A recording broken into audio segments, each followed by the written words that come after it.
So, I think as all of you have joined in, let me formally welcome you to the panel discussion on demystifying the ICF exam. It's good to see so many faces whom I have interacted over the last 1 or 2 years. And on behalf of all the panelists, I'm welcoming each of you. Now, when the word comes, the ICF exams, all sorts of emotions run into our systems. There are so many things that the coaches who are the part of the panel have experienced, they will be sharing. If you're preparing or you have answered yourself, you may be feeling the same. Now, ICF exam is not just a test. Interestingly, it happens to be a milestone, and it's only when you go through it you realize what an important milestone it is. And the most important part is that it challenges you into understanding and literally assimilating the ethics that ICF talks about, as well as the coaching principles on which this entire exam is based. So, maximum coaches whom I have interacted with, or you may have during your peer coaching sessions or through your mentors in your respective training schools, everybody experiences a certain amount of anxiety, uncertainty, and wondering what it holds. So, what is it all about? Let's demystify it together. Now, I am Dr. Simmy Mishra, a physician, a public health specialist, and a PCC coach who got her PCC credentials just last September, 2nd September, a date that I will not forget because I still remember what it felt like, much to the surprise of my mom, who saw me for the first time preparing for an exam in an absolutely relaxed manner. And on the day when I was leaving, she asked me, "Are you sure you're going?" She has seen me through 12, she has seen me through MBBS, through post graduation. And I was like, yes. And when I came back, the results come out pretty quick. By the time I came back home and I told her I cleared, my father hugged me. My mom was staring at me. "Are you sure?" This was her reaction. So, what was it to go down that path? So, this is about me. I would like to introduce my wonderful panelists today, whom I have known over, quite some time. So, I will begin with, Lakshan.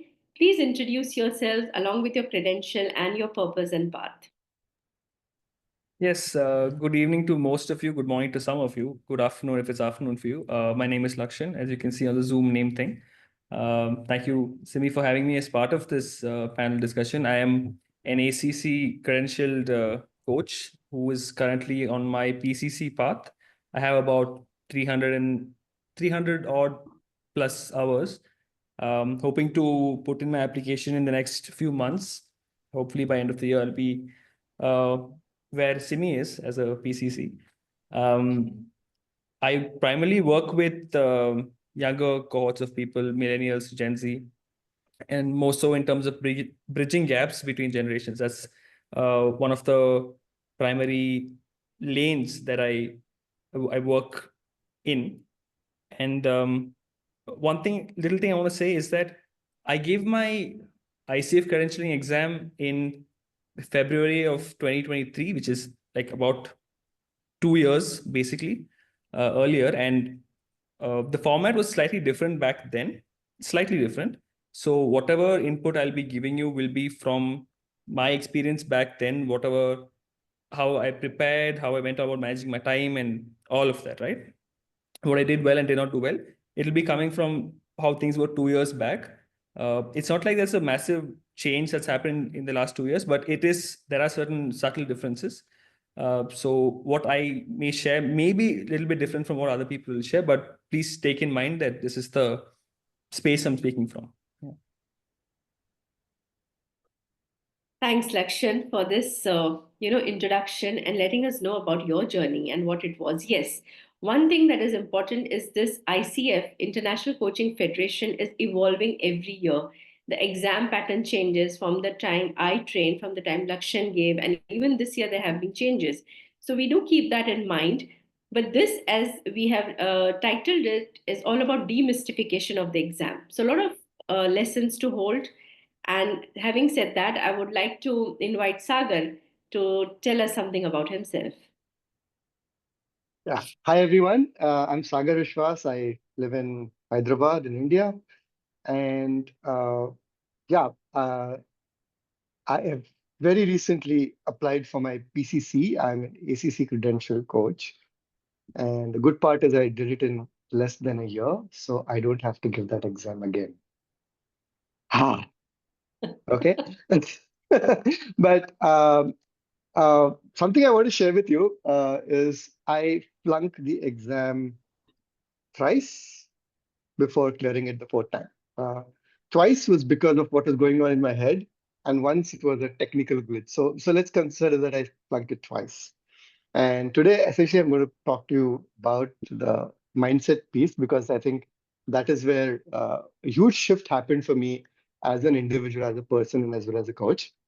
Because prior to this, I'm basically a certified trainer in neuro-linguistic programming. So I teach NLP at the practitioner, master practitioner level. I've been doing that for over a decade. And I do both facilitation and training, and sometimes a combination for my clients.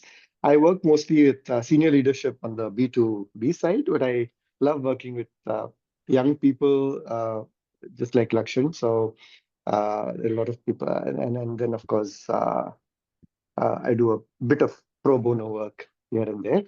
So thanks, Simmy, for inviting me to this, and I'm happy to share my experiences with everyone. So, and thanks everyone for joining. Welcome, Sagar. That is something we really need to hear into, the mindset that you spoke of and your own journey, that how it was difficult for the first two times. So, what exactly went wrong is something we all can learn from. And also, the part you said, the technical part, that is something we all need to consider because that is one glitch that can happen. And anyone who's just, fresh into this coaching journey should know that there's a choice that you can set up your exam center in the comfort of your home, or you can opt for a Pearson View Center. And there is a plus and minus to both of it. So we'll take that up as well. Thanks for bringing that part in, and welcome, Sagar. Next, I will invite Poonam. Do share about yourself, Poonam. We would all love to hear. So good evening, everyone. Good morning, good afternoon. And thank you so much, Simmy, for this opportunity. And I'm experiencing a strong sense of deja vu. Not very long ago, I was on the other side, with waiting to hear what it was like to clear this exam. And I completely get your world because I am Lakshan's junior. I like to say that. So I got my credentialing in November of 2023. And Lakshan and I, what we have in common is our mentor. So Srikant played a very, very important role in my life. And I'm sure I can say that for Lakshan. So who I am is, but I come from the world of academics. I have been a professor for over 25 years now, and I teach a subject called communication skills, all kind of soft skills to engineers and management graduates, postgraduate students. Coaching happened in 2022 when I decided to do something on my own. And then I realized, oh my God, there's something called coaching. I had no clue. I was aware of training, facilitation, and I discovered that at the top-notch level, you don't train, you don't facilitate, and you coach. So that's how the journey began. Loving the space, who I am becoming, what's, the evolution that's happening, the journey is amazing. And I brand myself as a communication and emotional intelligence coach because that's how my students know me. My target community is a huge set of engineering students whom I've taught. So they come to me looking for mentoring and communication, and that's where I talk about coaching. And although I'm not doing it very aggressively, things have been good through LinkedIn. A few have happened. Anything else that I have to share? Yeah, I'm around 200 hours and I need to expedite now so that I can catch up with Lakshan and give the exam by the end of this year. I'm on my PCC journey through the portfolio path. So I think this is good. Thank you so much. Yes. Thank you, Poonam, for bringing that up. When it comes to this ICF exam, the challenge begins right from the first part, that how to even start the application and what are the paths. That is also one thing. And when you were saying, when you said the portfolio path, and the way you when you open the ICF page and then you see and then it opens up, it rattles you right in the beginning only. It happened to me, honestly. So, yes, that's about it. And thank you for sharing your journey so far. And next, Manisha, all set to hear from you about your journey. Thank you, Dr. Simi. Thank you for bringing us all together. Uh, so I recently completed my PCC, which was, again, I remember the date very fresh. It was on 3rd of December, 2024. And I remember when I was talking to Coach Srikant, he said, complete it in this year itself. That was 2024. So I didn't want to push it to 25. I completed my PCC around 601 hours. I checked it today itself. Uh, and I am working more as a leadership performance coach. I have a background of IT industry. I've been with IT for almost 18 plus years. And it was in early 2022 that I decided to move out and do something on my own. Because of my association with the industry as a senior manager into management, working with people. In fact, I also thought that what I was doing at work was coaching, but it was mentoring. And then I started exploring what is coaching about. Oh my God, it was a different world altogether.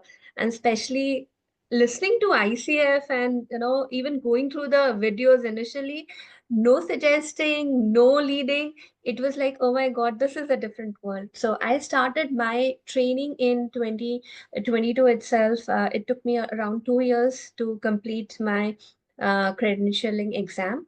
As of now, I help working professionals, mid career, senior management into leadership to get better at work and in life. So breaking barriers, because one thing which I've seen is that there has always been a lot of focus on the technical skills when we work, like what we can do, and everybody wants to be hands on and continue learning newer things. But a lot of growth and fulfillment comes from how we work with people, how we look at our own life, and how this journey starts from within. So this is what I help my people with. My target audience is someone who's looking to break barriers in their career and who want to excel as well as live fulfilling life. So this is what I do. So thank you once again. Thanks, Manisha. That was so beautiful, so empowering even to hear that how your journey has been and how you put a time to it by doing it last year. So, sometimes giving ourselves this kind of a target that otherwise it keeps getting pushed. It happens to all of us. So, and also how it has changed, how it has empowered, and how it's changing your own life along with that of others. So, thank you for that. And JC is up very early morning for all of us today. So, JC, all set to hear you. Thank you, Simmy, and hello, everyone. I'm so honored to be here. I completed my exam in October of 2024, so very recent too. And a little detail that folks who clear the exam don't often talk about is I finished my hours for ACC in January of 2024. And I was sitting on the fence since January to October, worrying, am I ready for the exam? And concerned what would happen if I don't clear it. So I could use a nudge, and Srikanthan gave me that nudge when it was approaching. Like he said, "Haven't you completed the hours? What's going on?" So that kind of friendly nudge always helps. And did the exam, cleared it, and it was helpful to make that transition. So I could relate to Simi saying that it is a milestone. It isn't just an exam. Um, and about me, I joined the coaching journey to revisit coaching principles because I've been doing this for decades in the learning and development field and later in the culture and communication field. And right now, I'm working as someone who helps organizations and individuals share ideas seamlessly across functions by using a solid critical thinking framework. It's less about the framework and more about people exchanging ideas in a way that helps them move forward to achieve what they want to achieve. The name of the company I work for is called Kepner Trigo. And we've been around since 1958. So it's as old as critical thinking gets, because now in the age of AI, everyone's trying to think about, how do we make sure that our critical thinking doesn't atrophy? So that's a little bit about me. So the way I use coaching that I'm learning and deepening my journey more about through this community is how do I embrace the beginner's mindset? How do I learn from everybody? Because everyone comes from such a different sphere of life. So that's what excites me. And I'm looking forward to sharing the pitfalls and concerns that that I encountered as I went on this journey so far. I am, by the way, clocking 150 hours, so very far behind, but catching up on the PCC journey, and looking forward to many more milestones. Thank you, Jaicy. And you know what I liked? One thing when you said you finished your hours in Jan and you kept waiting. I 1.5 year back, I had told Coach Srikanthan that I'm nearing 500 hours. Okay. And then he checked on in December and I said, yeah, almost there. In Feb, I told him I am done. And yet my exam went forward in September. So this is what this exam can do to you actually. And so many exams I've answered all my life. And yet it was, this block was there. So, as we begin our panel discussions, thanks for bringing your journeys up. Thank you, everyone, for introducing yourselves. And I think everyone out, who has joined in, is all eager to listen about what we can do to demystify these exams. So, the first thing that I want to ask is to Lakshan, that what does time management mean when it comes to ICF exam? Okay. So, firstly, I want to mention that there is a different exam for people who are appearing for their ACC credentialing right now versus the ones who are appearing for PCC and MCC. Because going through the list of people who are, the participants of this session, I can see a few names who are currently going about their ACC exam, right? So I won't be talking about that. I have no experience with that because when I presume when all of us did our ACC exam, it was the ICF credentialing exam. It wasn't the newer one. I believe. I think Right. everybody has the same experience. So what I will say with respect to time management is that, so it's a 4-hour exam, and depending on how well you feel prepared, 4 hours can feel like this is too much, or it can feel like this is not enough.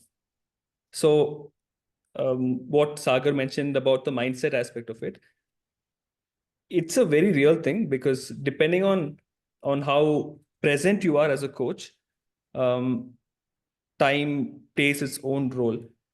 So the exam is split up into 2 sections. Before it was 41 and 40, total of 81 questions. Now I don't know if it's split up as 39, 39. I'm not too sure. Like, I think the others can Yes. answer. So it's 39, 39. And depending on whether you're doing it at a center or from by yourself at home, I think the amount of time they give as break is also different. I'm not too sure. Again, when I did it, it was 5 minutes of break. I think it's 10 now. It's 10 10 now, right? minutes now. Yeah, it's 10 minutes now. Yeah, so that's good. So I would say the way I would suggest people, and this is how I would go about managing my time when I do appear for my PCC exam, which is by first looking at the question, getting a gauge of, is it straightforward enough for me to answer it right now, right away? Or do I feel like it's one of those more puzzling ones? And if it's a more puzzling one, I would flag it and move on to the next one.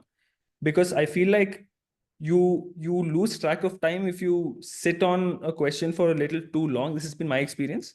But then again, my preparation was horrendous, because I was actually a bit of a guinea pig when it comes to getting an idea of how this whole exam prep thing goes. And getting my example is how Coach Srikant, I think, guided everybody else.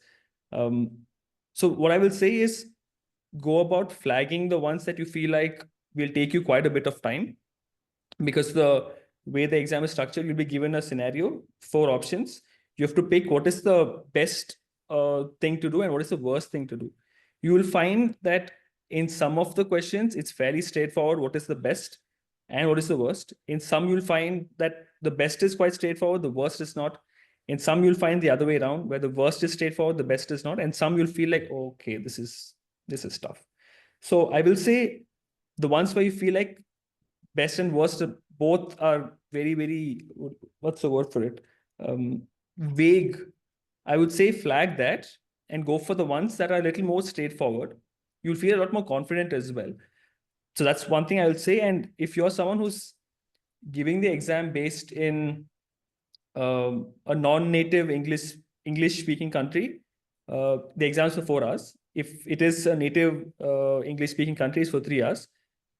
I'm sure that makes a huge difference as well. I'll maybe Jaicy can add her piece when she shares her experience as well. Sometimes 3 hours can feel like it's too little, but if you have 4 hours, you feel like maybe it's good enough. And with respect to another thing to consider with respect to time management is if you are choosing to do it from your home, which I would not recommend because I did it, and when I do my PCCA exam, I will be doing it from the center. It's best that you prepare all your documentation and all of that stuff ready at least half an hour before you get into the exam session itself. You'll have to do your verification and all. They'll ask you to take the camera and move around and show your entire room and what's on your desk and all that stuff. So time will go off in that as well. I feel like we speak quite a bit about the time duration of the exam itself, but not the little bit before that, to make sure that when you get into the exam, you get in not flustered. So this is what I would say, Simmy, with respect to that. And another thing is, if you are doing it from your home, the 5-minute or 10-minute rather break now that you have, when I did it, again, 5-minute break, I was freaking out quite a bit after the end of the first section. I decided to go to the washroom. I came back and the proctor chat thing, I got a prompt asking, hey, where did you go? What did you do? And I tried to reply to that thing saying, no, I had a 5-minute break. I just went to the washroom and came back. And the damn message wasn't going through. And I just kept getting this message of where did you go? Where did you go? Where did you go?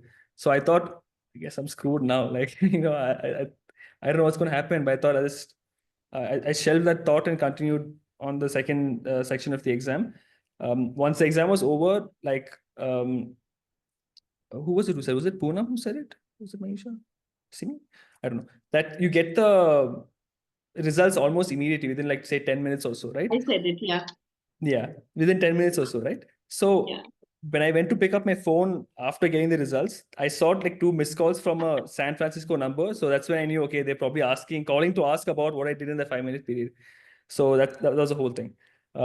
My experience was I hope it was quite drastically different from everybody else's. But with respect to the 3-4 hours that you have, I would say go about flagging the ones that are not straightforward or a little too vague. Give your attention initially to the ones that are more straightforward and come back to the ones that you have flagged later. Also, if you flag the ones in the first section, you have to complete it within the first section time itself, because once you move to the second section, you can't go back and look at the first section questions. So it's section 1, break, section 2. That's how it was for me. If that's changed, I'll allow everybody else to share. But my experience was once you finish the first section, it's gone, it's done. Yeah. Thanks, Lakshan. And yes, you were spot on in saying, that one thing that I heard from you is that you took it from home. So things were very different. So at this point, like, on behalf of everybody else at the panel, this is a word of caution. If you take it at the Pearson View Center, it's always better. Lot of things are taken care for you at that point, so you can be comfortable about managing the system, the nitty-gritties of it, and that takes a load off. So that is one part of demystification that I want to bring to you, that choose a center well in advance, and it is much more comfortable. The other thing is, like, how Lakshan said, that there are 2 halves, and the first half closes completely. You don't have an option to go back. So you close that first half, have your 10-minute break, and then you go into the next half. Now, this is one tip that I would want to share over here. Now, this 10-minute break is something very crucial. You can use it to hydrate yourself, to take a washroom break, to grab a little cookie if you want, to replenish your glucose. And it does work really well. Now, if you're minding the time, and how Lakshan said that there are some questions that you flag and keep aside. And if you're from a non-native English speaking country, you get 4 hours. It's a good time, 2 hours, to take care of 39 questions. So there'll be some questions which will need your time. Even if you manage your time well, you will finish the exam answering all those 39 questions before those 2 hours. What I did was that I did not submit at that time. I used those 15 minutes to just ground myself and do some breathing exercises. Having done that, just 5 minutes before I submitted, and that is when your 10 minutes starts. Only when you submit, your 10-minute break starts. And that 10 minute was then, just to have a glass of water. I had something and then came back and started my system. I feel that helped me a lot because I was in a calmer state when I went into the second half and I did not rush through everything. So this is one thing that I would like to, bring on. And Lakshan, what do you have to say? It works, to calm your nerves down in between. It really, really, really does, Simi, and that actually prompted another thought that I want to share. Again, what Sagar mentioned about it being it's a mental game at the end of the day. Okay, more than the it's like running a marathon. Like physically you may be prepared and you may be able to do it, but to keep battling the mind, I feel like a lot of energy goes off in that. That's when Simi said you go grab a snack or something. It's not simply because the questions were too hard or whatever. It's how mentally taxing it can be for it. It most certainly was for me, and I presume it's the case for a lot of other people as well. So completely agree with Simi that it makes a lot of sense to ground. It's like a super short term temporary investment. You ground yourself and you don't freak out or stress as much throughout the rest of the exam. So completely agree with you. Thank you. Having said this, I would like now to, invite JC with the coaching principles that, help in demystifying this exam, taking this exam. Jesse, what do you think about this? So I'll take it back to the uh, fact that I'd mentioned about the long time that I waited. And after the long time that I waited, when I finally got nudged in to do it, what I recognized was, as I did the practice, the mock test that's given by ICF, is that reading a question is no different than paying attention to your coachee as a coach. And you're listening to them objectively, you're paying attention to how their body moves, how their voice fluctuates, what words they use. When you're paying attention to the nuances like that, reading the question is just straightforward. And it's also the practice of the coaching competencies that you do anyway, because as a coach, you're trying to disconnect from the narrative inside of your head and trying to connect with the narrative going on in the coach's head to truly understand what that moment requires. So the choice between the best and worst, in my mind at least, is following those competencies and doing what's best for the coachee, and looking at, what would be the least helpful or sometimes harmful thing to do, and that ends up becoming the worst thing. So comprehending the questions is very akin to the active listening you do. And if that gives you reassurance as a coach to go do that mock test, totally capitalize on it. And the other thing that I know is that I can connect to coaching principles is you maintain presence as a coach, and presence doesn't come from what you do within the session. You may reflect after the session. You may work with your mentor coach. You may even work with a supervisor, or you may play back the recording of your own coaching and listen to it and handle the emotions that emerged for you during the coaching session. So, when you're doing all of this, in a way, you are learning to cope with the emotions that surface.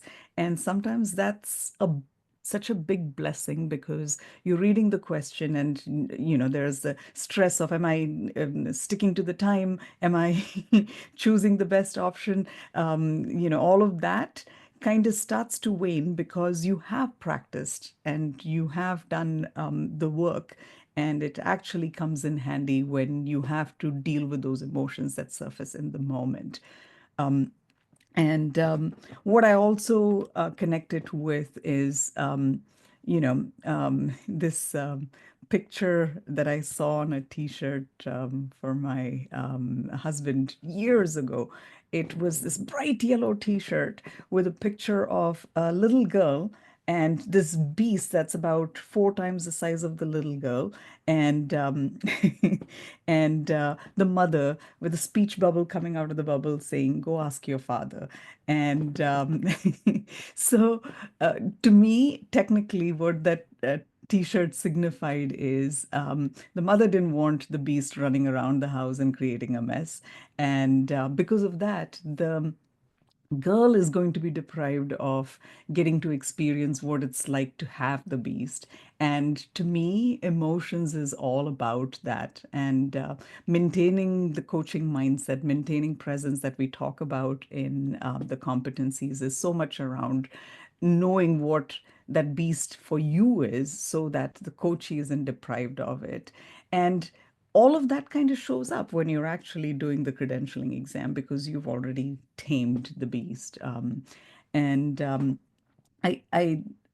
one thing that I was anxious about when I sat from Jan to October was also this thing about, will I know how to respond to all of these various situations? Because I have only done X number of hours. I couldn't possibly handle all of the situations that come my way. How am I possibly going to know what is the best response in scenarios I may not even have come across in my life?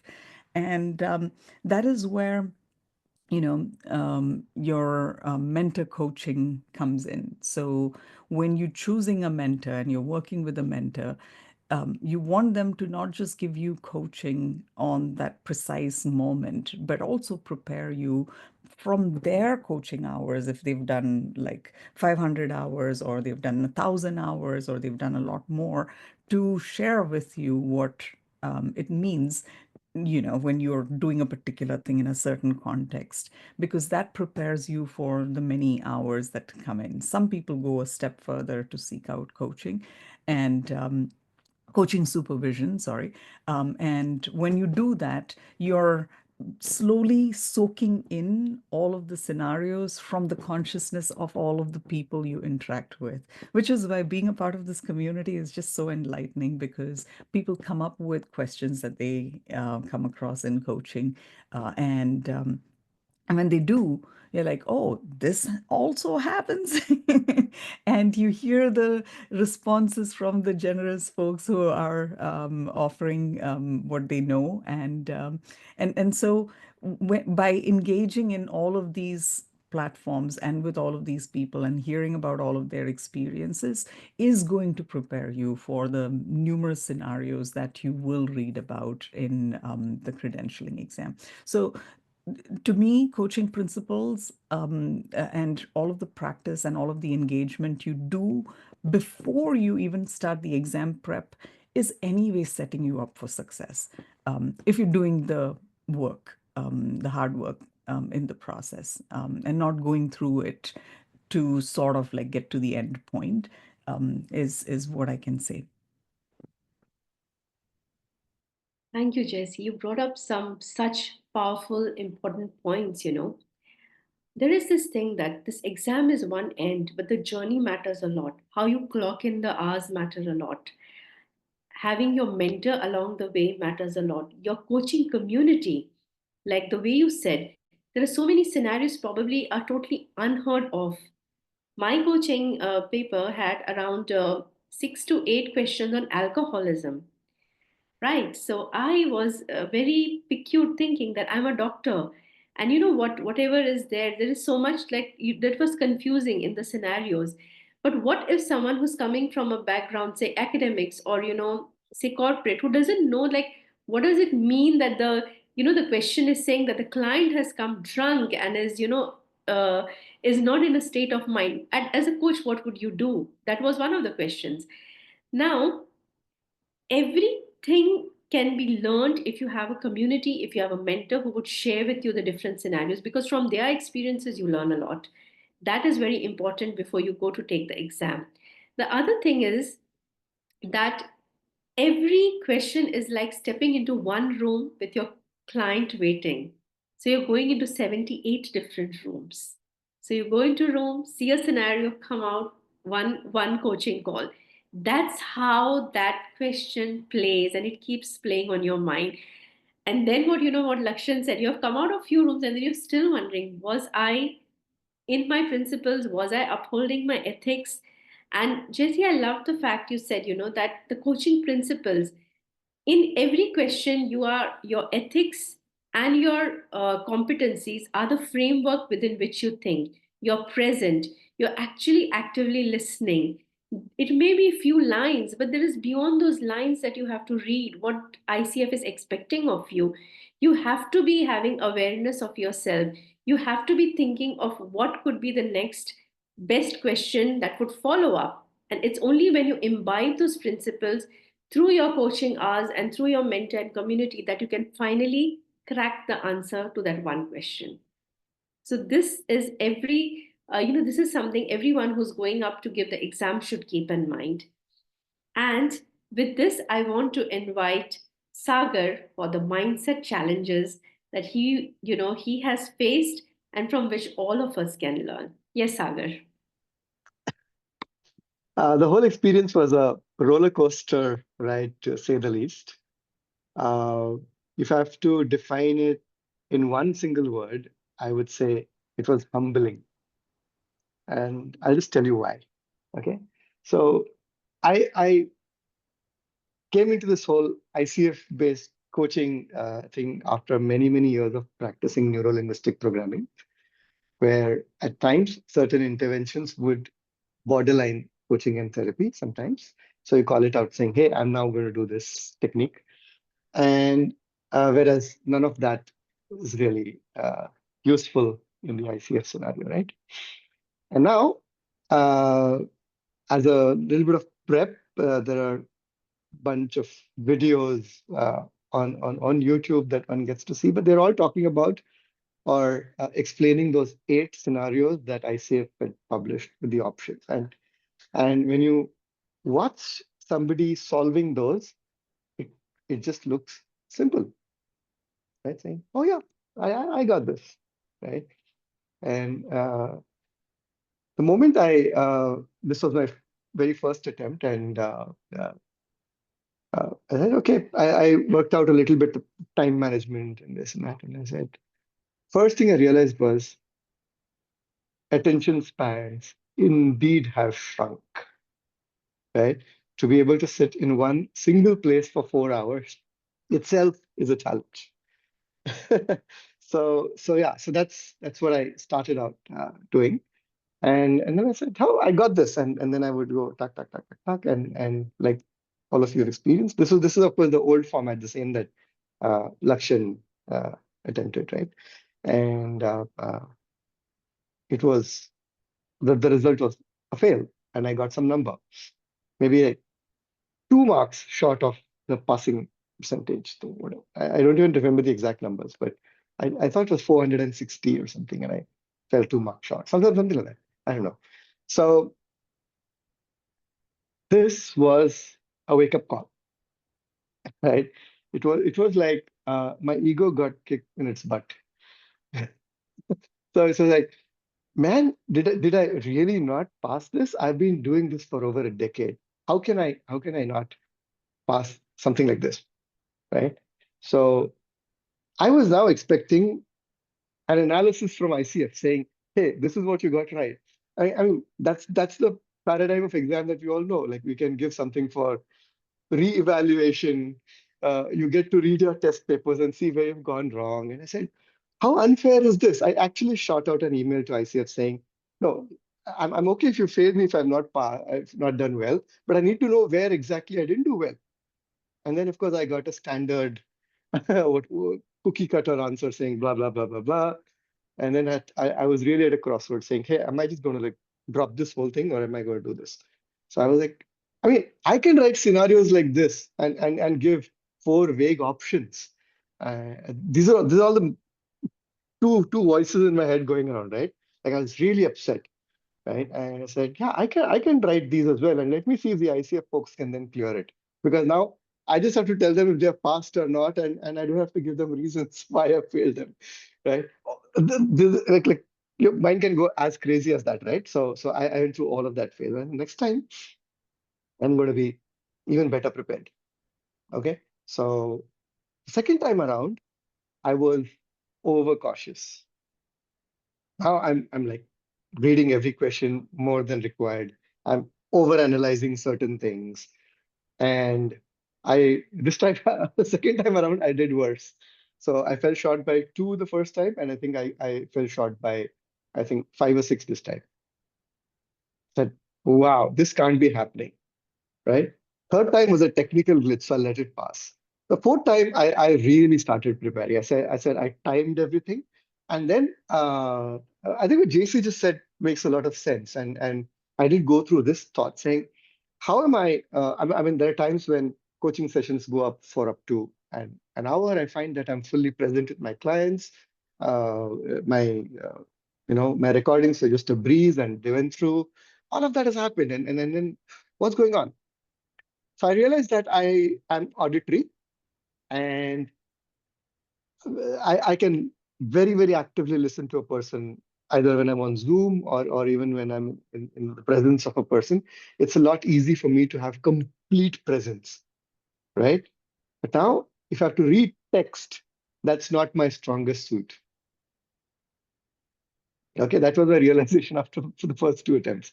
So the whole idea was, one, sit in a place and keep reading stuff on a computer screen, not even a book.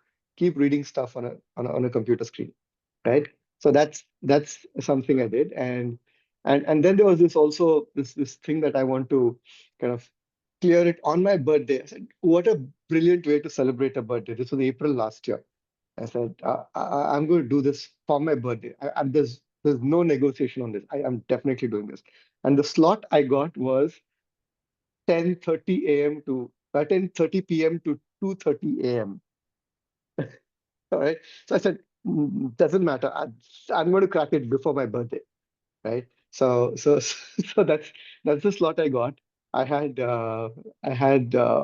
like I downed one Red Bull before and one Red Bull during the break to stay awake.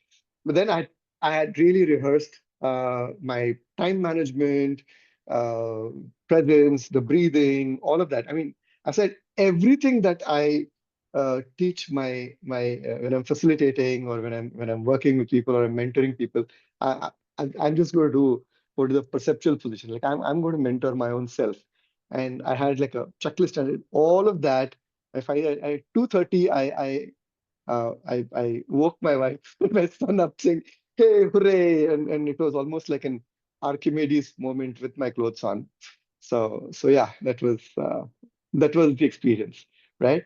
And regarding the tech piece, right? I've had a few challenges with my Apple Mac. Sometimes they block pop-ups, and it's sometimes, at least for me, it was a bit arbitrary. So I mean, I found it working with a Windows laptop a lot easier, less hassle-free. Or maybe that's just got to do with my familiarity with Windows and not so much familiarity with the Apple Mac. But that was that. So humbling because I thought I can even compose this exam, but going through this whole experience, I've just realized that it's definitely sharpened my coaching skills. I mean, as uncomfortable as this whole process can make you, and on the other side of it, you'll actually be very thankful that you went through this. So yeah. Thank you, Sagar. That was really wonderful. And here I have to share one thing from my own experience. A year and a half back, when one of my colleagues from my, coaching cohort cleared PCC, I called him up and I told him that that time I was planning to take it 2 months later only. So from when he had cleared. So I said, "Kya karna hai?" I asked him. This was my word, "Kya karna hai?" And he told me, "You need to learn to sit down in one place for 4 hours." The only thing he told me. He's saying it's not about questions, it's not about anything. Can you sit and can you look at your computer for 4 hours? When was the last time you did that? And I'm not talking about binging on Netflix, he said with a laugh. He's telling me it was freaking, puzzling for me to sit in front of that screen. And at the 2 hours, I wanted to run away home. And trust me, during my preparation, that is the first thing I started. Like you said, Sagar, reading something. I cannot read on a Kindle also now. I want a book, otherwise, I'm not reading. So to sit in front of the computer for, starting with half an hour stretch, 1 hour stretch, and then making it 2 hours, 4 hours, that is a game changer. And I'm so glad you brought that up because this is something even he had told me that learn to sit first of all. And the other thing is that you said humbling. Yes, it's truly humbling because no matter how many scenarios, they have the permutations and combinations in place. Your principles have to be your, those competencies. As long as you have understood, being able to do it with a present mind is very, very important. You rightly said. So these two things, yes, thank you for Yeah. bringing this part up, Yeah, and if I can add, sorry, yes, if I can just please add do. one more thing, right? Yes, yes, The yes. the other thing to do is, and I did that in the first time, is to not judge the questions because I said, hey, there are 4 scenarios, but I'm never going to do any of this. My best scenario is like a fifth or a sixth one, right? I have two completely different options to work with, right? Right. But at that point of time, you need to keep that side of your analytical brain park it somewhere else and then just focus on those 4 scenarios. But the moment you start analyzing it beyond those 4 options, your mind can really go all over the place. And you never realize that you've spent 5 minutes just just on one single question, right? And that's something that happened to me in my second attempt. So yeah. All right. Thanks. Yeah, Simi. that's very true. And I think here what happens is that there is the one of the keys is that stick to what the ICF competencies are all about because their scenarios are picked up just from there and from their understanding. Otherwise, there are so many other things that keep coming up to you, that this could be a better thing. And that confusion does happen. So thank you, Sagar, for sharing such important key points when it comes to mindset challenges. And now, next, I want to invite Poonam. Poonam, could you tell about boosting confidence for this certification exam? Sure. So do I have your permission and everyone who's attending to ask a question? Yeah, please do. Okay. So my request is that either you can unmute and say this or put it on the chat. What comes in the way of our being confident about this exam? Or where does the lack of confidence come from? So could you please share? Yeah, Vikas? Yeah, anxiety Sorry? or uncertainty. Uncertainty. Someone just wrote fixed mindset. Waiting for the others. There are about 30 of us. I feel for me, it's a little bit of, while I agree there's a lot of it which contributes directly to what I'm doing, a part of it is irrelevant. And so I don't want to deal with that part because there's no direct relevance to my coaching practice. Got it. I mean, the exam does not have relevance to your coaching practice. Did I get that right? Right. Yeah, like Sagar pointed out, you don't want to choose any of the four. And I remember Lakshan sharing this. I'm surprised he didn't say it, that I wouldn't do any of this, yeah. Got that, Vivek. Yeah, fear of failure, never done this type of exam before, fear of the unknown, fear of the failure. Now, can you see the beauty? This is exactly what we do in coaching. We confront this.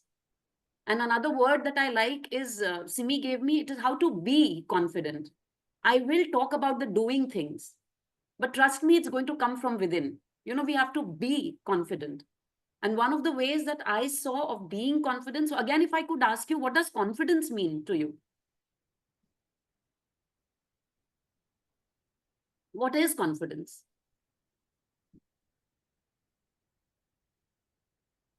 For me, it has always been about carrying myself through any situation, you know. Wow.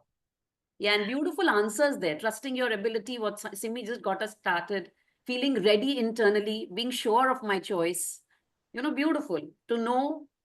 Yeah, just not thought about it seriously till now. My request is please think about it.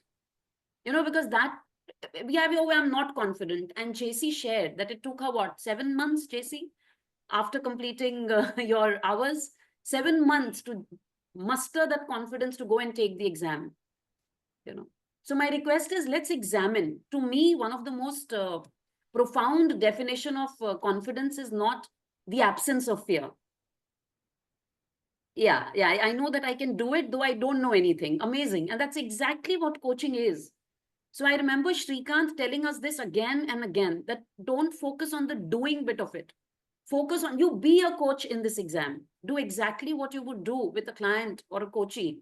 That's what you have to generate. And everything else people have shared, you know, that the practice of being there 4 hours, not an easy thing to do, especially our age where, you know, and someone like me in academics, so used to talking and being listened to rather than being a passive receiver of that. It was not easy. But apart from all this confidence, and I think this is at least my favorite definition, and I'm sure some of you will agree, it is not the absence of fear. The fear will be there. With every question that pops up, the fear pops up. But it is about taking action in spite of that fear. And that's exactly what I did to bring forth the confidence. One of the major steps that I took, and Srikant still credits me for it, is I started chewing his brain. I said, look, I'm not getting confident. What can we do? What can we do? And the first cohort came up. You know, he still gives me full credit for that. So I used to text him, ask him, and he said, hey, let's get together. And what Simmy shared, and I think all my other community people shared, it's the community. So we came together. I think we were 5 or 6 of us. I'm not sure if Lakshan, you were there in that first cohort? No. Sakshi was there. Ranjana, Yeah, I was not in the first one. you were not there. So Srikant's first ICF training for the ICF credentialing exam started with me reaching out to him to deal with my lack of confidence or my fear of not clearing this exam. So that's one of the actions that worked for me. The second, as again has been just pointed out by Sagar, you don't have to think about what I would do in this situation, because many a times none of the options are what we do in real life. So where will you get the answer from are those 2 documents, which I read again and again. And that was the major preparation that I did. One is the core competencies and the other is the ethics, ICF ethics. So I read, I reread, and I kept looking at the application part of it. So that's where the confidence came from. And I don't remember, please help me people, in the ICF, there are these there is something where they talk about the situation in which, you know, under the ICF, this thing, maybe I'll look it up and I'll share it later as a link. Does anyone remember, Simmy, Lakshan, Sagar, where the Are you ethics talking about yeah. the PCC markers? No. I don't think I looked at the markers. Interpretive because- statements, is it? Sorry? Is it the interpretive statements? The interpretive statements, yes.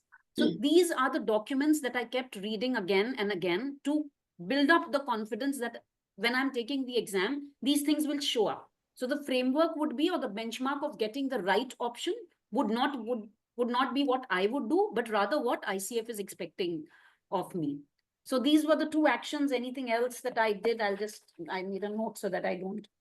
Peer coaching really helps. So how are we doing those 100 hours? Is it just ticking the box, or are we really doing it the way coaching is designed? Made a huge difference. And I'm really grateful to have found Srikant, who, you know, so when I was some 97 hours, I asked him, should I apply? He said, no, you've still not done your 100. You're not going to apply. Until I completed the 100, the way it was designed, he kept saying no. And of course, I had surrendered myself to him as my mentor, as a guru. So there was no question of not doing what he was saying. So the way we do peer coaching, again, is we take it absolutely like I would do it with a coach. That also was the source of my confidence, because in real life, I had experienced, and of course, after the peer coaching, we used to give and take feedback. So this is where the connection happened, or this is where, you know, you lost me, or you had your own agenda and things like that. So that training also helped a lot in me being confident about the exam. Yeah, practicing. Yeah. I think I've covered most of it. And as you rightly said, it comes from self-doubt. So one of the things, again, that I repeat as an affirmation is, I trust the process of coaching, I trust myself, and I trust the coachee. So I just surrendered to Srikant when he said, I know you people are ready. We were, I think, 6 of us in that batch. And each one of us was going through what most of you must be going through now. That, am I ready? Am I really going to crack it? And he kept saying that, hey, I know you guys are ready. And of course, this is the way that you prepare for it. And all of that helped. So I think I've mostly covered everything. Is there anything else, Simmy?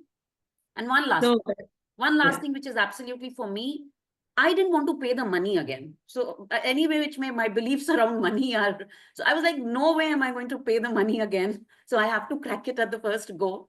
And that also gave me the confidence that, you know, I'm going to do it. And the belief and the trust in myself and all the practice that helped. I hope this helps. Yes, thank you so much, Poonam. That was really very, very, powerful the way you describe. And it brings back to two important things. You said you remained with three documents to boost up your confidence. One is the interpretive statements, the ICF ethics, core of ethics, and the competencies. And of course, like how Sagar mentioned, the markers. With the competencies come the markers. Reading these documents again and again make you confident because you know the scenarios will be crafted around these documents only. To add on, since one of the panelists today dropped out because of some personal reasons, Sakshi, she was going to take up the study techniques. You can also see the ICF videos. They are wonderful videos. I think for 15 days into the preparation, for me, I was only listening to the videos and reading the documents in between. That's it. It helps you consolidate your learnings only to the ICF framework because it's an ICF exam. And if you have read or assimilated a lot of other coaching techniques, you need to put them aside, before going into these 4 hours.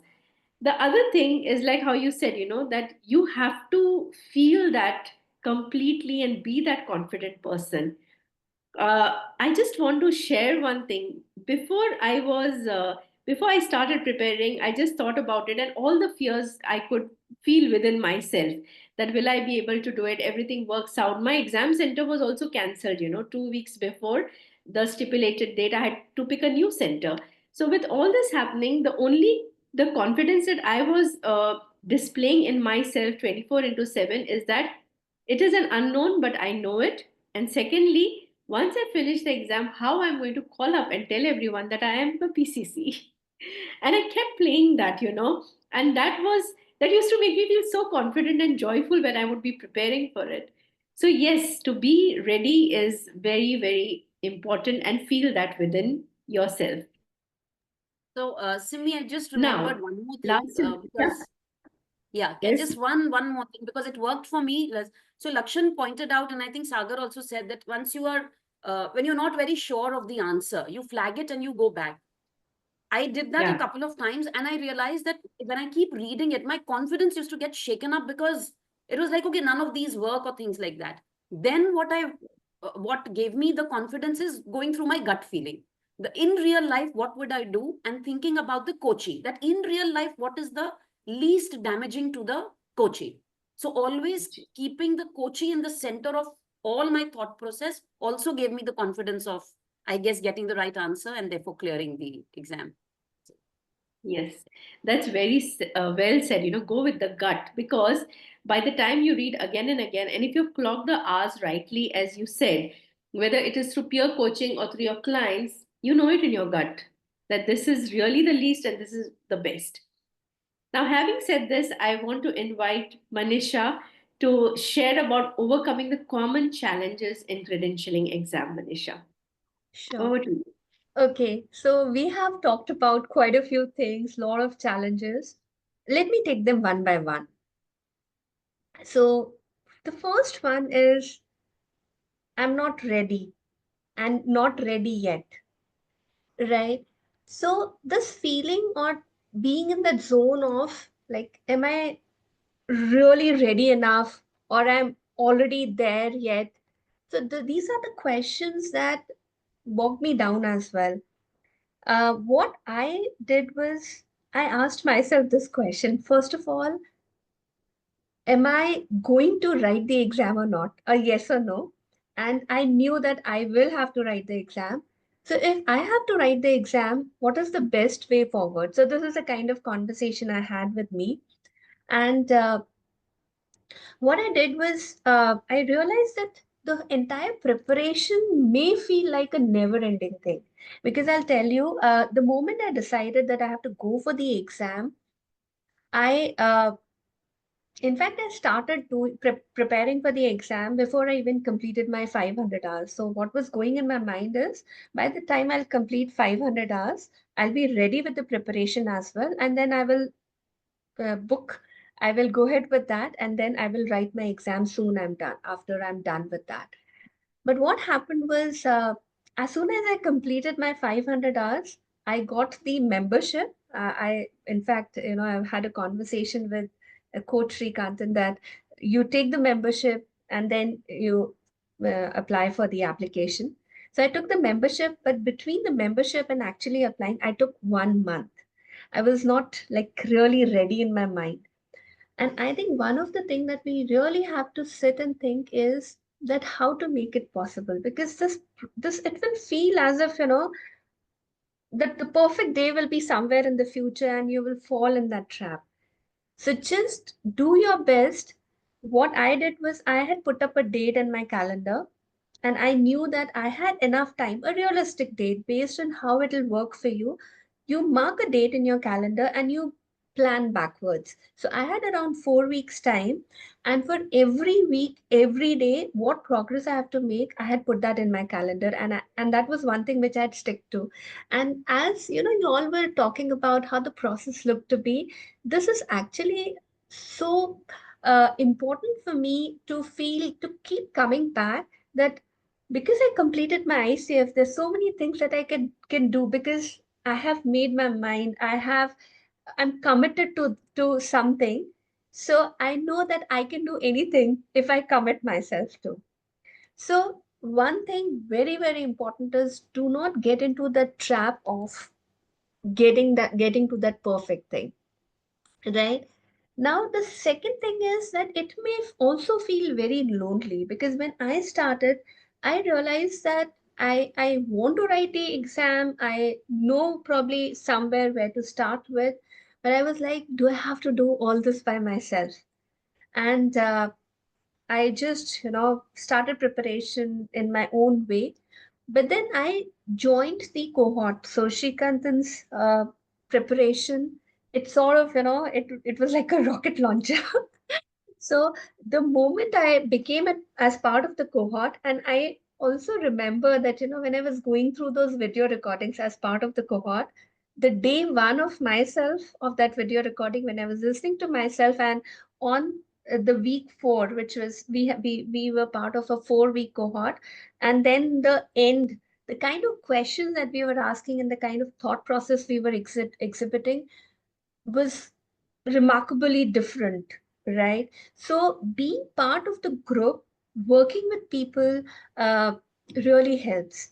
So what I did was, as part of that cohort, I teamed up with one person. So identifying someone as a partner, as a not only an accountability partner, but also someone with whom you can really sit and brainstorm those questions and like listen to what they would do as a coach versus how you would do, what you would do as a coach or be as a coach and why.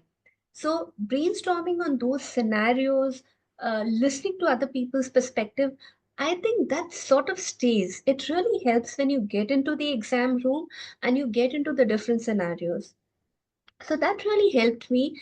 I didn't feel like I was doing everything by myself, and I actually partnered with a person with whom I would connect every day. So daily we would go through some set of scenarios and we will brainstorm on that. So that really helps. Now the third challenge which may we may have is we do not know, like where to start, what to study, or how to practice, because the ICF exam is very tailgated to what ICF needs. It is not about how as a coach you would do anything and everything.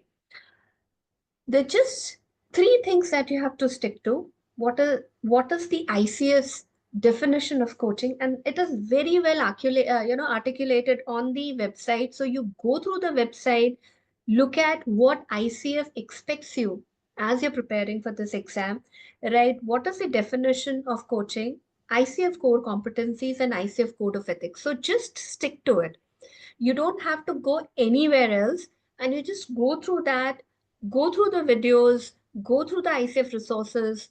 So there is an official ICF YouTube channel. There are a lot of videos around the code of ethics, around the competencies.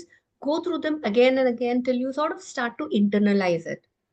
That is something which really helped me, because when I was talking to a lot of coaches, one thing which came up is, we are writing exam after years, or someone told me we are going to write this exam after more than a decade. So it's not really like any other certification exam. It is all about being present, and that is how it is so different from a technical exam, where you go through something and you learn how to apply it. This is how you are present as a coach. So the next challenge is how to start working on yourself. So it is not only about the competency, it is not only about the learning, it is how you start working on yourself. So there were different aspects, as a coach, that I worked on. And one thing which really helped us, I attended a lot of sessions. I remember, Dr. Sami, in one session, you shared your experience, right? Talking about how you enter into a room, every question is like a new room, right?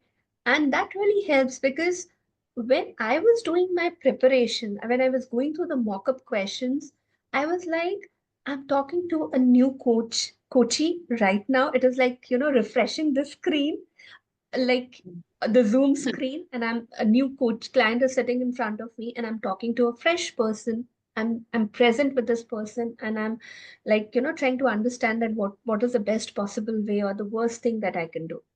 So this thing really helped, because this is sort of priming your mind to the environment, right? Because just knowing about the competency, knowing about, learning about how the questions would be may not help, but knowing about techniques to ground yourself, like what works for me is deep breathing. And I remember this, the what you shared is taking that break, having something to eat for yourself, making sure that you have glucose, you are feeling, you're not low in energy. All these things you may feel, because it is very taxing on the mind, right? So as a, I wouldn't call it as a challenge, but it is very, very important that you start to adapt to the environment of the exam. So preparation is one part, but adapting yourself really works well. So what I did was, I made sure that I will not do it from home, because Lakshan had shared this a few times. I wanted to make sure I do it at the center, because a lot of things are taken care of.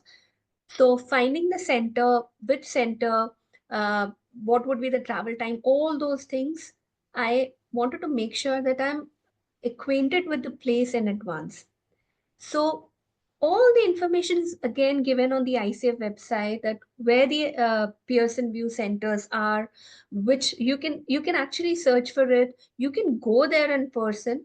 And for me, it really worked for me, because I wanted to get acquainted with the space and the energy. And honestly, I visited like three centers. It was similar to, I remember I went there with my husband. It was like, searching for your wedding venue, that which is the place which matches your energy the most.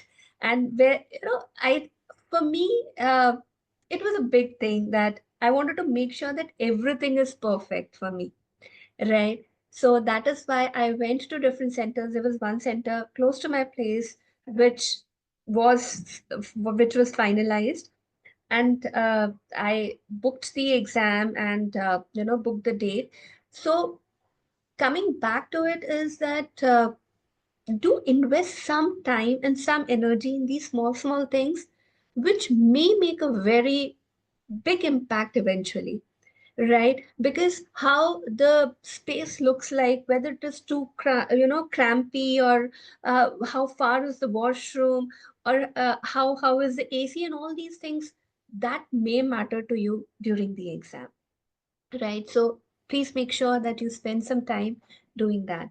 Now, one more thing is, like already, Sagar brought it up, right? As an NLP coach, right? He has been doing NLP for so long, and how to draw the boundaries.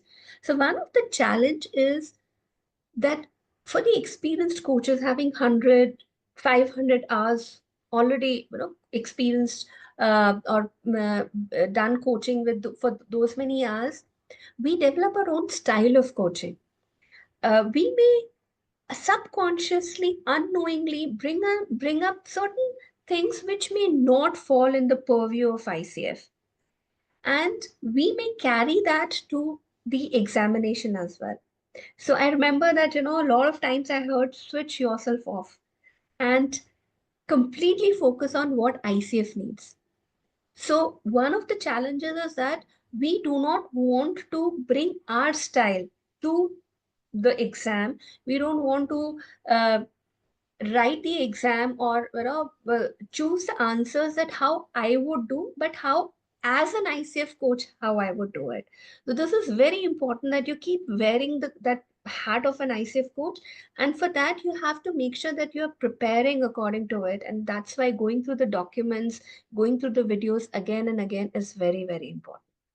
So this is one thing which I really wanted to bring up, that whatever your style of coaching, if you are focusing on any specific techniques, right, do not get into the driver's seat, or do not start bringing your own agenda, right? These are very basic things that we need to do as an ICF coach, but consciously doing it is what is very important. And other than that, I think the last thing that I would want to add is, many a times you would not want to attempt because of the fear of failure, right? As Poonam was saying, that feeling confident is accepting that fear. So deep down, I remember I was talking to a friend, a coach, and she did not get through in the first attempt. And when she was writing for the second time, she told me multiple times that, Manisha, I'm completely detaching myself from the outcome, because the outcome of the exam is not going to determine my capability as a coach, because there would be a lot of factors. It might be just that how I'm in that moment or in that space that may make the difference.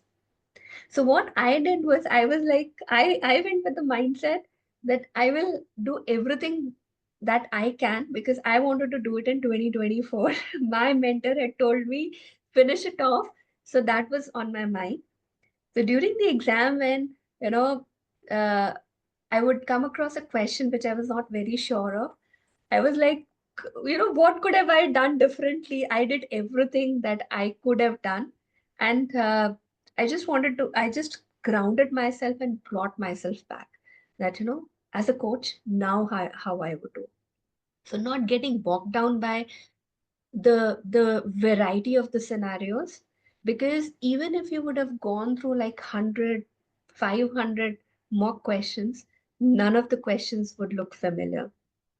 So it wouldn't be, it is not something like, technically this is how it'll work for one client, it'll work for someone else. The scenarios is something which is out of the world. You wouldn't have seen that earlier. So how you are present there in that moment is what is going to make a difference. So I would just want to summarize: your preparation, your readiness to book your exam, your readiness when you reach the venue, when you start writing your exam, all this matter. So start bringing yourself together, start preparing for it as if you're doing that exam. In fact, I'll tell you that when I used to go through my mock questions, I used to set the timer, and I wouldn't even take a washroom break, or, not even go to drink a glass of water till I'm done with those 2 hours. So I was I actually prime myself so that I'm able to sit for that amount of time and with my presence. So that's all I would want to say. All the best to all of you who are planning to take that plunge. But trust me, set a date and just stick to it, and I'm sure it'll work for you. Thanks a lot, Manisha, for bringing and kind of summarizing the entire thing, right? From time management to coaching principles to the challenges and study techniques. You summed it up completely, with the in a common challenges that are faced by the aspirant who's going for this. Now, since we have topped up on our time, I would like to invite questions now. So I can see a lot of questions in the chat box also, but I would request everyone to come on camera, and the panel is here to answer. There are multiple questions that I can see. Please ask, and we will try to address as many as possible. Yes, Vivek. Hey guys, thank you so much for this. It was super valuable. My question is this, which is, let's say I get to a point where I'm ready and all right, let's get this done. How long before I can take the exam? What's the lead time? I understand it depends on availability and all of those, but just imagine I have flexibility in terms of where to travel. Is this something I can do in like the order of 1 week, or is the lead time 4 to 6 weeks? Who would like to answer this? Anyone? Yeah, I've typically been able to get slots within a week or 10 days. Wait, that helps. Beautiful. Beautiful. Thank you. They do have busy periods when you have to wait for slightly longer, but yeah. Do you know if now is like my plan is to get it done by end of March, and this might be very specific, and I'll just go actually try it out. But between now and the end of March, do you guys know if it's peak, not peak? Maybe after this session, which you all have done, like there's going to be whatever, how many? 30 of us are going to rush off and try to book. I think Pearson has a pretty good capacity. So end of Yes. March is you're looking roughly at about 6-7 weeks. I think it should be good. All right. I Thanks. I want to add one thing. Like in my case, I had put 3rd December on my calendar, and the venue, the center that I chose didn't have an option on 3rd. So I had a word with them, and they actually arranged for that, because it is like it takes 4 hours, and I wanted to write it in the morning time because my peak energy are in the morning, and I didn't want to do it in the second half. And because of the lunch time that they didn't have like a 4 hour slot in the morning. So I talked to them and they helped me with that. So even if it doesn't appear on it, please feel free to call them, and I'm sure that if possible, they'll work through that. Great tip. Thank you. And Vivek, they have slots round the day, and also there are multiple centers. So you can, if your lead time is as such, from the time you put your application to the time that ICF responds, and then you have 60 days to plan your exam. So depending on how you feel you want to go about it, you can just choose this No, time so I slot. think my situation is a little unique because it's like, so for example, most people might say schedule it for say 6 weeks out. My challenge is I don't know where I'm going to be in 6 weeks, but I know exactly where I'm going to be in say 7 to 10 days. So I want to be able to schedule in a small window. That's why. Yeah. I think you can do that. You have your time. That's 7 to 10 days. So accordingly, you start preparing, and whenever you are ready to fix it, you pick it up. You will get it. There won't be an issue with that, I think, much.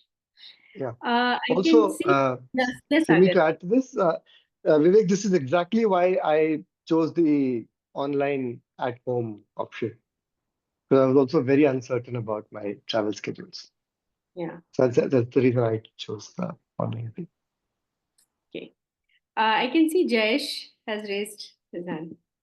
Yeah, thanks. In fact, I had places in the chat. First of all, in fact, it was super helpful. I know all of you like the word super. It was super helpful because a lot of points each one of you mentioned in different contexts also applied to me, not just for this exam. I'm also doing my director's course. So somewhere it really helped to know that it's not just about preparing, but also just making up your mind to go ahead and go for the certifications per se.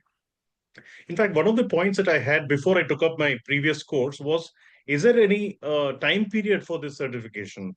I mean, it may be a novice question, but I just wanted to be making sure the validity, once you complete your ACC or PCC, is there any period by when you need to renew your certification?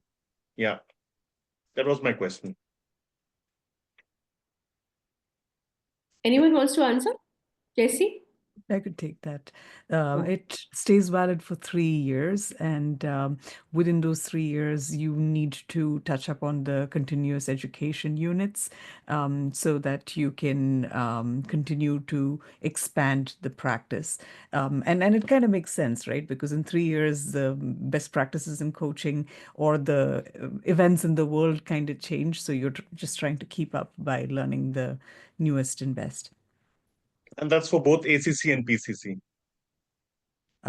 Shri has raised his hand, so I will let So him. I just want to add to what Jaicy said. If you're renewing your ACC, you need to have 40 CCE hours. On top of it, you also should get mentoring for about 10 hours. 10 hours mentoring has to come from a PCC or an MCC mentor or an ACC who has renewed their credentials at least once. For PCC, understood. only 40 CCs, MCC 40 CCs, and no 10 hours of mentoring for them. Okay.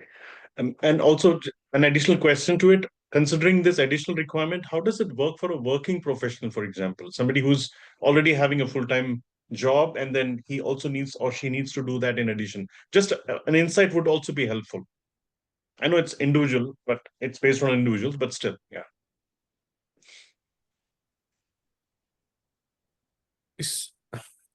Yeah, Jaicy, you want to answer that? So I have a full time work on the side, so I make it a point to pace myself because these 40 units will take at least 40 hours. So put in enough time to work my way towards it. In that time is what might be helpful. What may be also helpful is depending on what you do, you may find certain educational units or certain types of courses more beneficial than others. So there's time to be spent in selecting what might be worthwhile for. So you're getting two birds with one stone in the process. So those are the two things that I would add. Yeah, I'll add to that, Jay. So we are looking at 3 years to do 40 hours of continuing education. Right. That's right. So we are talking about close to maybe less than 15 hours per year. So you pace it like that. There are multiple ways in which you can get the continuing coaching education. One is if you are a member of the ICF, then the learning portal has got more than 250 hours of education. Each education is either capsule to 1 hour or 90 minutes.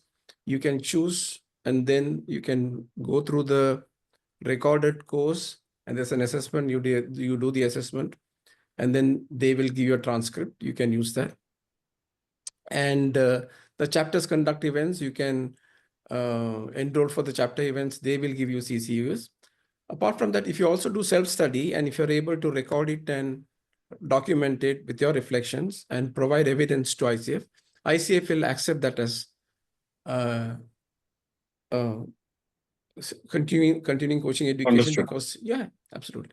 So it's holistic. 3 hours, Thank you so much. 3 hours, 40, sorry, 3 years for 40 hours. 40 hours. 40 hours looks good. Yeah, that's fine. Yeah. It's like, okay, cool. Yeah, it's not the investment all over again. That's what I was Yeah, wondering. yeah. No. That's fine. Yeah, and you can get all these 40 hours for free. Got it. Thank you. I don't want to hijack others' time. Thank you. Sagar, you want to? Yeah, you can also attend one of the conferences and get a big chunk of CCUs. Like I did. Like last year, there was one in Pune. Yeah, and conference don't come free. You have to pay for it. Of course.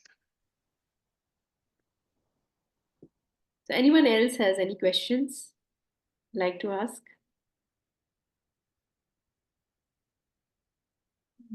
I have a question. Yeah. I know it may sound, maybe irrelevant or stupid, but, regarding logging hours, I mean, do we have to provide the details? Though I have not actually, I think I have enough hours, but I have not thought about it. So once we log the hours, do we have to provide the details about the coaching thing? No, you don't have to. ICF does not ask you to upload the log because they have this GDPR regulation. According to that, you're not supposed to share private information of a client because they brought the rule. I don't know when. When I applied for PCs, they asked for the logs. Now they don't ask.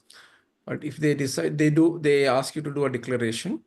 That's the reason they are very, very, very strict about the code of ethics, because they don't ask you to upload the log. Anybody can fetch the data and say that they have got whatever number of it. So they're safely assuming that you are an ethical coach, and there's multiple statements that you have to say yes, yes, yes, yes, yes, and then take. But if they decide to verify, then they may write an email to you and ask you to verify. Okay, okay. Thank you.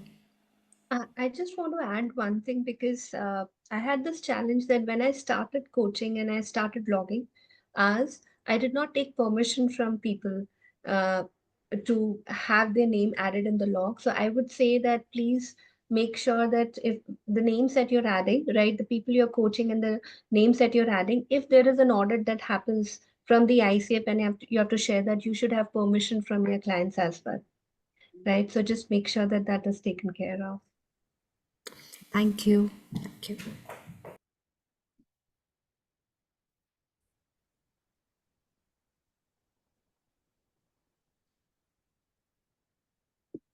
It's been really useful, very valuable information, really demystifying. Anybody else would like to ask a question? Yeah. Pooja? Yeah. Yeah. Thank you, Simmy, Lakshan, Manisha, Jaicy, Poonam, Sagar. I hope I didn't miss anyone. It was so helpful sessions, Simmy. And my question is, when I did the mock test, so selecting the best option is looking like a straightforward, even if there is only one good option or either two options. But when I'm saying three options which looking like bad, selecting one out of those three bad option is creating confusion sometimes. Like share is also there, encourage is also there, uh, offer is also there. So this look like all the three options are not good. So how these things can be handled better? I'm going to answer that for you. Sometime in, I don't know which month, I did a master class on demystifying the credentialing exam. I have shared all the tips. That is available on YouTube. I will ask Ashwini, who is hosting this session, to share the link for the YouTube link, YouTube recording. Along with the email, you will get it. I have done a detailed one. The other one is I'm going to take the opportunity to pitch my cohort. It is not mandatory, but I'm just saying, if you decide that you want to prepare well and ace the exam, I'm starting a cohort on the 13th of March. If you want, you can join. I'm telling you once again, even without that, you can crack the exam. So Lakshan, who is my son, he did it without preparing for it. I said, hey, Lakshan, this is very simple. Just go and do it. Yeah. So he just, ignorance is bliss, they say. So he didn't prepare nothing. Some 2 hours, he just went through the ICF Code of Ethics and core competencies.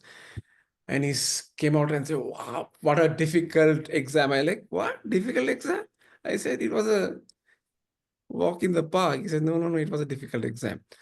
Until I started teaching people how to prepare for the exam, right? So Poonam is the one who nudged me and said, you should do this for me, you should do this for me. So I put a cohort together. So like there's some 50 people have gone through the cohort. If you want to, you can join, but that's not mandatory. But you can always go through the demystifying the credential exam masterclass. Yeah.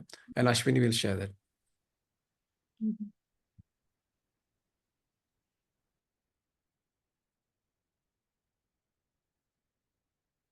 You're muted, Simmy. Any other questions? Yeah, another question. In case we can't be, start with your cohort. So, what is the expected date of exam that we can, give? That means Okay. how will that I'll cohort just work? yeah. Yeah. Okay. I want to make it very simple. If you're planning to take the ACC credentialing exam, you don't have to go through my cohort. You're unnecessarily going to waste time and money. Okay. And let me tell you upfront, because it's very, very easy.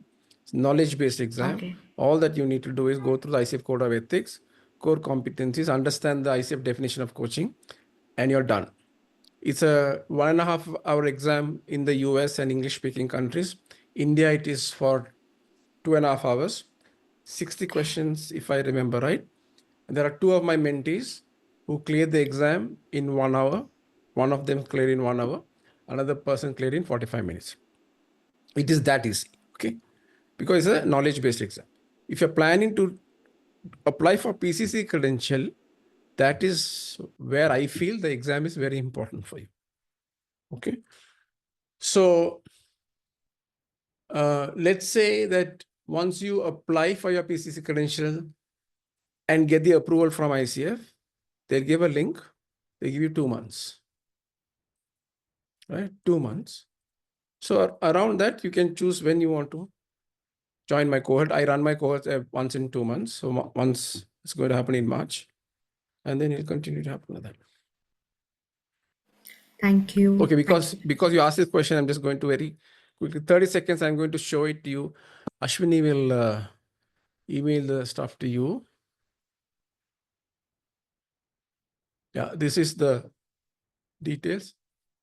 It's approved by ICF for continuing coaching education. So somebody asked about that. I think, if I remember right, this is the only program which is approved by ICF across the world for credentialing exam, 10 CCs. This is going to be your key takeaways. And you click on this, I'll share, Ashwini will share the PDF. You click on this, pay, you fill out Google form, 48 hours, you will get added to a WhatsApp group, and the cohort starts on the 13th. So cohort will happen every Thursday from 6:30 p.m. to 8 p.m. for 90 minutes for 4 weeks. So 13th, 20th, 27th March, and 3rd of April. That's it.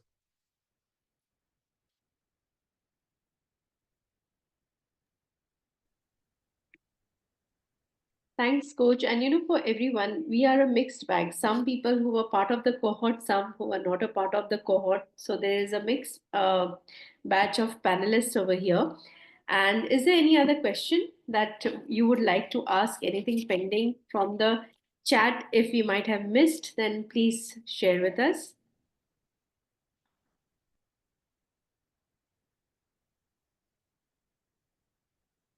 Nothing? Okay. Just before we close, I have just one question for each of the panelists. Is that what was the biggest fear when you went for the ICF exam, and what was your realization about the fear when you came out? So, starting with Sagar.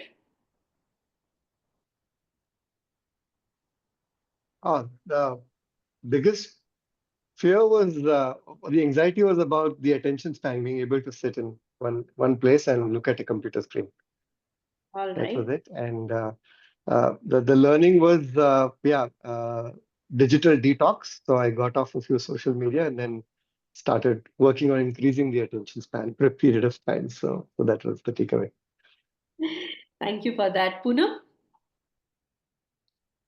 Okay, the biggest fear was that I'm not going to clear it at one go and I'll have to give it again. But when I completed it, I think someone shared, there was this huge sense of fulfillment. I could bring forth, what this coach's training is all about. So being a coach is what I experienced. And I may be, I don't know, an exception, but I'm really looking forward to the exam again for my PCC. So I know some people said I wanted to finish it and not give the exam. I said, if I'm paying for it, I want to take the exam. So that's what I experienced. Thank you. Manisha? So one thing which I used to feel that 78 questions, different scenarios, I would mix all them up, right? Like going through one and then I would probably want to reflect, oh, in that question I did something else and so on. But one thing which really helped is that I kept grounding myself. Like after every 5, 10 question, it was like just refreshing. It was like a screen getting refreshed after every question and refreshing myself, just taking few deep breaths. So that helped me stay grounded. So my realization is that like what I said earlier, is other than the questions, also work on yourself, that how are you going to attempt that exam. Thank you very much. Jaicy? I would say going in, do I know everything I need to know was the biggest apprehension. Coming out of it, I feel more determined because I know there's more to learn. Wow, that's beautiful. Thank you so much. And Lakshan? Yeah, I had absolutely no fear going into the exam because I had no reference. In fact, the fear that I had was after the exam, and the fear was whether I should trust my dad ever again or not. But I can trust him, I know for a fact, because he, I think, is the only MCC who, even after getting his MCC, has chosen to sit for the exam to get a better understanding of what the hell it's about, because he's teaching it to people, but he wants to make sure that he's gone through it, he knows the entire for our experience, so that he's able to give a better experience with respect to mentoring people into going about their exam prep journey. And I agree with Poonam. I won't say that I'm particularly looking forward to it. It's quite the same as she is, but I feel like it's like a rite of passage for sure. And if you get a chance to write it, think of it as, okay, it is my way of showing myself that I deserve to be a coach, and I deserve to be in this profession. So again, I think Coach Sri has something he wants to add to my little remark, I suppose. Yeah. So I just want to add, yeah. So Lakshan said I'm the only MCC, perhaps after getting the MCC, who sat for the exam, because ICF was not willing to allow me to sit for the exam. So I had to go up and down for 6 months saying that, hey, no, I've been training people. I've approved for my ICF, course, and you are given me an approval, but I still want, because of that, I think they said, okay, well, once you can do the exam. So I did the exam. It is not easy because I know it. Because when you are sitting there, you need to put your hat as to how you will answer that question as an ICF coach. Yeah. Don't confuse ICF ethics with your moral. There are two different things. I just want to keep that I want you to keep that in mind. Yes, the worst answers are going to be very difficult. It's going to wreck your brain. Having said that, here is Jaicy Joseph, who is in the US. She was given only 3 hours to sit for the exam. She cleared the exam without going through my cohort. Okay, that is proof. And I want to take credit for that because her foundations were laid very strong. And if you've gone through an institute which emphasized on ICF code of ethics and core competencies and ICF definition of coaching, and they drilled it in and out every day, I don't think you need extra preparation for the ICF exam. My humble thoughts. Thank you, Coach. That was a very important, value point that you added. For me, the greatest fear was that actually was whether I'll be able, to sit through those 4 hours. And I'll tell you why. I'm a public health specialist. I opted out of most of the branches in medicine because I can't remain in closed rooms. The thought of the Pearson View room started freaking me out. Even my exam halls were big as, medical. And that was my fear. And I was blessed. I answered the exam in Goa. And in that Pearson View Center, the windows were wide open and there were trees in front of me. So I thought that a lot of fears play in the mind. When you get onto the battlefield, it's a very different scenario. So sometimes we will just hope and trust that it will work out the best for me. This was my learning. And that's how even coaching is. Like, Coach Srikanthan always tells us that you have to be comfortable about the discomfort, comfortable with the not knowing. And that's how you enter that room. Be comfortable with the not knowing part. That is how it demystifies for you. So I thank you so much, every panelist today, Sagar, Poonam, Lakshan, Jaicy, and Manisha. Thank you, Coach, for considering me to host this panel, and each of you have joined it. Good evening to all of you, and good morning, Jaicy, again. Thank you. Wonderful. Yeah, thank you so much. All right.